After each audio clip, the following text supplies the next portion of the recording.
এখনো বেদি সংক্রামক বেদি যখন তখন জনমনে একটা আতঙ্ক সৃষ্টি হয়, এটাই স্বাভাবিক। আর আতঙ্ককে মোকাবেলা করাটাই আমাদের আপনারা জানেন 2020-21 সনে আমের টিকা দেওয়া হয়েছিল 1 মাস না 1 মাস। তার পরবর্তীতে বাচ্চা জন্ম হয়েছে আমাদের দেশে। ওই সময় অনেক ড্রপ আউট হয়েছে। 4 বছর পর পর বেসিক ক্যাম্পেইন করার কথা, একটা ক্যাম্পেইন ফেল করেছে, করতে পারেনি। কি কারণে I don't want to go behind, কারো সমালোচনা করতে চাই। বাট টিকার অভাবে যেহেতু টোটাল জনগোষ্ঠীকে কভার করা যায় না, ওই রেঞ্জটাকে 6 মাস থেকে নিউ বেবি থেকে 10 বা 15 বছর পর্যন্ত এই গ্যাপটার ভিতরে মিজেলসের আক্রমণটা বেড়েছে। মিজেলসের আক্রমণ বাড়ার সাথে সাথে আমরা সরকারের পক্ষ থেকে আমাদের সীমিত সম্পদের ভিতরে আমরা আপ্রাণ চেষ্টা করে যাচ্ছি এটাকে মোকাবেলা করার জন্য। আপনারা জানেন আমাদের মহাকালীর সংক্রামক ব্যাধি হাসপাতালে একটা বাচ্চা মারা গিয়েছিল আজকে থেকে 15-21 দিন আগে।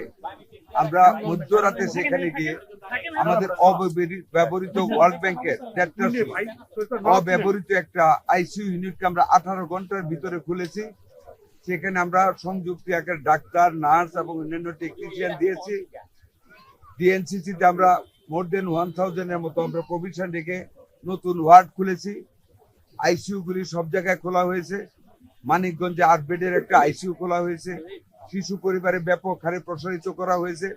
সামগ্রিকভাবে আমাদের টোটাল ডাক্তার শ্রেণী একেবারে জান প্রাণ দিয়ে এই মহামারীকে, এই মিজেলসকে মোকাবেলা করার জন্য চেষ্টা করে যাচ্ছেন।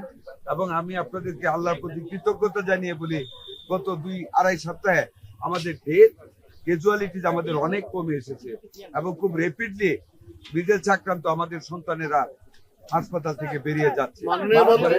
আমি এরই মধ্যে আমরা ভেন্টিলেটরের যেটা সবচেয়ে বেশি প্রয়োজন এই বেবিদের জন্য, আমরা ভেন্টিলেটরের ব্যবস্থা করেছি। শিশু হাসপাতাল আজকে আমরা উন্নত মানের 2টা ভেন্টিলেটর দিয়েছি।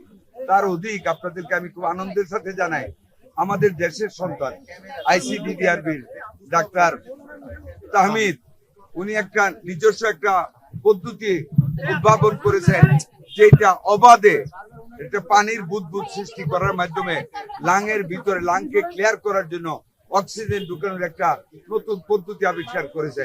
যেটা এখন দেখানো হবে সারা দেশব্যাপী। এটা দিয়ে আমরা বাচ্চাদের শ্বাস প্রশ্বাসটা স্বাভাবিক রাখতে আমরা মানে সার্থক হবো। ইমিউনিটি গ্যাপটার কারণে যদি টিকাটা কন্টিনিউ করতো মিজেলসের, তাইলে কিন্তু এটা হতো না। ওই 4 বছরের গ্যাপটার কারণে হয়েছে। প্লাস কোভিড কালীন সময়ে এই টিকাটার প্রচলন ছিল না, দিতে পারতো না, দেয় নাই।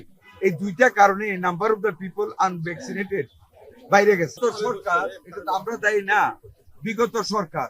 আমরা এই ক্যাজুয়ালিটি আরম্ভ হওয়ার আগেই কিন্তু আমরা প্রিকশন হিসেবে 604 কোটি টাকা, যেটা করোনাকালীন সময়ের অব্যয়িত টাকা, ওই টাকা আমরা এডিবির মাধ্যমে ইউনিসেফ থেকে আমরা কিন্তু এই টিকা ইপিআই কানেকশন করার জন্য অলরেডি আমাদের ক্যাবিনেট কমিটি সহ পাস করে দিয়েছি। গতকাল আমরা মিটিং করেছি, 40-45 দিন সময় লাগবে আমরা এই ভ্যাকসিন পরিকল্পনা। মিনওয়াইল একটা থেকে আরেকটা যায় না।